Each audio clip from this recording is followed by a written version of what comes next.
Time for Building Momentum, brought to you by Momentum Advocacy. If your organization, business, or corporation needs to understand the complex nature of our capital, you need to get a hold of Momentum Advocacy. Let's talk about what's going on in Minnesota today. And we've got lots to discuss as building momentum with Momentum Advocacy. Amy not in today. We've got Brian McDaniels with Momentum Advocacy. Sir, thanks for being here.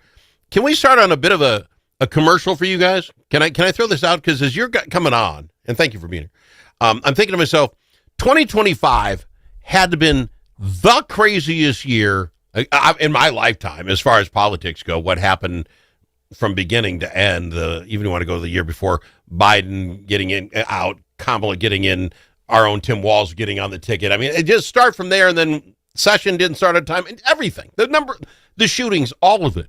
2025 couldn't be beat. And now we start 2026. Holy Hannah. This looks like it's not even just a continuation. It's off on another level. Your thoughts on 25, 25, and 26? Yeah, I mean, I think 2024 with the election and Biden and Kamala and Trump, and then going into 2025 with the session with starting a month late, and then moving into the assassination of Speaker Hortman and her family and Senator Hoffman, put us on a very serious path. If you go back in Minnesota history, I can remember saying that one of the reasons that we could have Jesse Ventura as governor is because Minnesota doesn't have real problems. Well, guess what? Our problems are as serious as they get right now, and 2026 has amplified those problems in the first 7-8 days here to a disturbing degree. And I want to talk about those things, but I want to go back to the commercial for you for just a minute. Yeah. So if 2025, to get something done in the legislature with all that was going on, having the Supreme Court coming in to tell you what a quorum is. I mean, this was crazy. If I was somebody who needed something to get done in the legislature, there's no way I could have handled it myself. You needed a Momentum Advocacy. Sir, we're going into this next year. This is how we're starting. The idea of fraud, the idea of what we're going to, all this. If you don't have a Momentum Advocacy, you're not getting anything done in this session, right? I mean, this is going to be top of the mind stuff. You need you guys. Well, and I appreciate this very much, Alan. Well, am I lying? Tell me I'm wrong. No, because the newest wrinkle is that there's almost no way to untangle the Minnesota state politics with the federal politics now. Yeah. And I'm not talking about Trump necessarily or that part. I'm talking about what is happening with the federal reaction to the fraud in Minnesota. Yep. And every dollar in Minnesota is somewhat contingent upon what spigots are turned on and off at the federal level. At Momentum, we do have a federal lobbying practice as well. So we are able to kind of integrate those two issues together and somehow try to unravel everything that's going on. But yes, it's not just about playing offense. It's about playing defense. And you really need someone to help you navigate the whole system. Well, in the offshoot, but back to the confusion, the omnibus bill that they passed, the trigger people, got that, the judge said you can't have that. You can't have this trigger ban in an omnibus bill. As I understand it, that whole bill could go push if they decide this one way or another, which means all those issues that were there have to be renegotiated, redone. And if you want your thing done, it's all on its own if that's the way that goes. My point is, this isn't for the average duck. This isn't for the average group that wants to get something done. You guys have to handle that, right? I mean, oh my gosh, this is not regular times. Well, and as a small d Democrat, I think we all wish that everybody had the ability to petition their own government. But that is just unfortunately not the case. The same way that if you were facing a very serious legal battle, yes, you can represent yourself. I wouldn't recommend it because navigating the legal system is darn near impossible these days. It's the exact same thing, if not amplified, with the legislative system. All right. So that was my plug for you, because as I think about you coming on, I'm like, oh my God, if I had to have a service, I want to get something done. There's no way I would do it myself in 2026. Talk to Momentum Advocacy. Go to momentum-advocacy.com. Enough of that. 2026 comes in the way it did, and this has just been an unbelievable week. How do you, as a person, a guy who's very into the politics of this, how do you see it? Give me your 10,000-foot look at the shooting in Minneapolis. Well, I mean, we all look at it, in many different ways. You might look at it politically. You might look at it just as a citizen. You might look at it like I look at it as a father as well. Mm-hmm. It just seems so unnecessary. This did not need to happen. And we spoke off air about just how many times we have analyzed the video over and over, frame by frame, new angle, old angle, this angle, that angle. And anyone who looks at it and tells you this is what happened with absolute certainty, they have come in with a preconceived notion on it. Because absolutely. My opinion on it has changed almost every time that I watch it. It makes me so sad on so many different levels because this is not over. It's not even close to over. And I implore, I am speaking to the public and the ICE agents and everybody else right now. This is not a game. Do not put yourself in harm's way because bad things are happening and we cannot predict what everybody's next move is going to be. And I'm going to make everybody angry right now, and so be it. Send your emails to Brian McDaniel. But I don't think that he needed to shoot her, and I promise you, she should not have been there. And that is just the truth. See, but you're not going to get him. I know I'll get him here. Al Travis Show, I can handle it. But the idea that two things can be true at the same time is a true statement. He probably didn't need to shoot her. Okay, could he have jumped out of the way? I don't know. We'll figure that all out. But she definitely didn't need to be there. And I throw this out as a parent. You brought up being a dad. I throw this out again. I'm not blaming the victim. I'm sorry she has been shot and is killed. But as a mother of three, and evidently has been a part of the movement, whatever, they're supposed to be trained. You have a lot of rights. You can stand on the sidewalk and you can yell. You can do that whistle thing, which drives me nuts, by the way. We need to change that law because it's just hard to listen. But you can hold signs. You can do a lot of stuff. You know what you can't do is drive your car into the middle of all that. And these are guys doing a job with guns. It only took the one, and if you're going to believe he's crazy, one crazy guy and you're out. And now your kids are without their mother. We need to think. We all have to take a breath. I get it. She might have been really wanting to do something super. But think of your kids. And here's one for you. Yesterday, I was out in the garage smoking cigars, just watching the almost continuous coverage of what was going on at the federal building in Minnesota. And I was looking at about 20 people got arrested. They're there standing up there, and we're a couple of days back, and they're spitting and throwing snowballs at these ICE guys. I can't get myself there. I don't know what it will take to get me to do there because none of these guys are the guy who's did what you're mad at. And so they get arrested and that now they're kids. Where's dad tonight, mom? Oh, he threw a snowball at a cop and he's not coming home tonight. We'll get him tomorrow. We have to somehow get folks to take a breath and say, let this play out. We'll find out at some point what happened. Am I wrong? I mean, snowballs at cops? No. What are you thinking? No, I mean, and I had happy hour with a friend last night, and I appreciate that he was talking about how important civil disobedience can be, and I think we agree with that. Oh, there are so many good things in our history that have only happened because people were willing to stand up and get in trouble and be in danger. However, you have to balance the rights of the future versus the rights of your own self and family. And as much of a responsibility as I have to our nation to stand up when I see a wrong being perpetrated by our government, I'm a Second Amendment guy, not because I'm a hunter, not because I'm an enthusiast, but because I know that was invented for me to be able to take up arms against an unjust government. We planned for this. This is something that was unfortunately part of our DNA as a nation. However, I also have a duty to pay my taxes, go to my job, raise my children, have them be productive members of society, and I can't do that if I'm dead. Now, is that me abdicating my responsibility? Potentially. Is that me understanding my responsibility? 100%. See, I look at a lot of this, and I'm going to share too much, I'm sure. I look a lot of this. We're going to look back in 20 years, and this is a Vietnam-esque time. We sent people to do a job in Nam that they didn't. Some signed up for, but we sent these guys to Nam.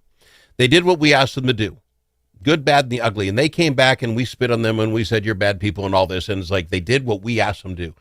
We look back 20 years from now, ICE agents. They got hired on. We've had ICE since 2002. They've been doing stuff. And now we decided they're bad and we're spitting them and doing that sort of thing. You may not like them. And this has only been since 2002, so 23 years. You want to change the law? Have we started that yet? Go to the ballot box. Go get a law made. Go get rid of ICE if you want. Have somebody sign off and say we don't need them. Okay, I could live with that. But I don't think we've tried that yet, and we're already at the spitting part. We've gone a long ways very quickly. Am I nuts? Well, and I've always pushed back on people who have said that we're at the darkest time in our nation's timeline, and we're not at the darkest time. It's getting darker. I'm getting to believe that a little bit more and more. I was not alive, obviously, for the balance of Vietnam, but my father served and all of that stuff, and I've done enough research on it to kind of get the gist of it. But there are consequences to our actions. And I think that is something that has been lost to current generations. I think we are used to being able to be, pardon my language, jackassy, and to not have there be consequences. And that doesn't mean you don't have a right to be jackassy. You do. But if you believe that you are tangling with an evil, dangerous, murderous organization, you have to assume that there is going to be a very bad reaction to your jackassery. See, and I love, and it is times. Everyone with all those phones, we're taking videos. Are you looking to get more clicks on your website? And I'm glad there's video of this, don't get me wrong. But even this young lady's wife was out of the car videotaping what was going on. I'm an old man. I never take my phone. I forget about it. I will get done with Thanksgiving dinner.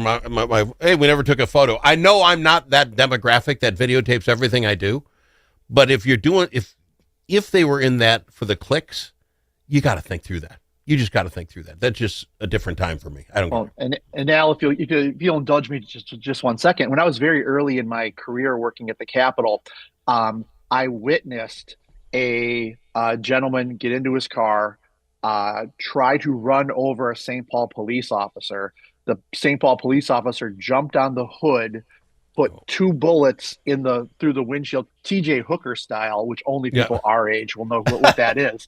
Cool. But 2 bullets through there. The perpetrator didn't die, but I was the witness on that. No kidding. And I remember just being shocked. But if you put an officer in danger, they only have so many options. And I'm not saying that this guy made the right one. I don't know, but he only had a couple of options available to him, and one of them was this.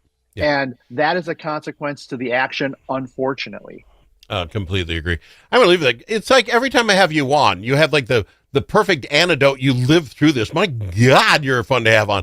We'll be back after this. I want to talk a little bit about possibly pro bono work for Momentum Advocacy to get the Al Travis law passed. It's genius. I can't believe we don't have it. We'll talk about it after this on the Al Travis Show. When the stakes are high at the Minnesota Capitol, you need more than a lobbyist. You need a partner. At Momentum Advocacy, we bring nearly 90 years of combined experience in government relations, public affairs, and strategic communications. From nonprofits to national corporations, we help organizations navigate Minnesota's political landscape with integrity, insight, and results. Whether you need legislative champions or headlines, Momentum Advocacy delivers. For more, visit momentum-advocacy.com. Momentum Advocacy, your friends at the Capitol.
The Al Travis Show, the last place you can go and hear all sides. Respectful, thoughtful, and grateful. I've got him, Brian McDaniel, with Momentum Advocacy during Building Momentum. Here's my deal, sir.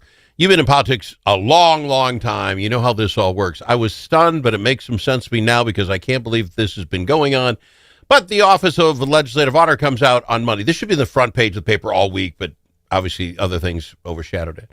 Literally comes out and says that not one, but many people in the Department of Human Services backdated and created documents. And she said it's not necessarily a violation of state law, but it really hurts her ability to do her job.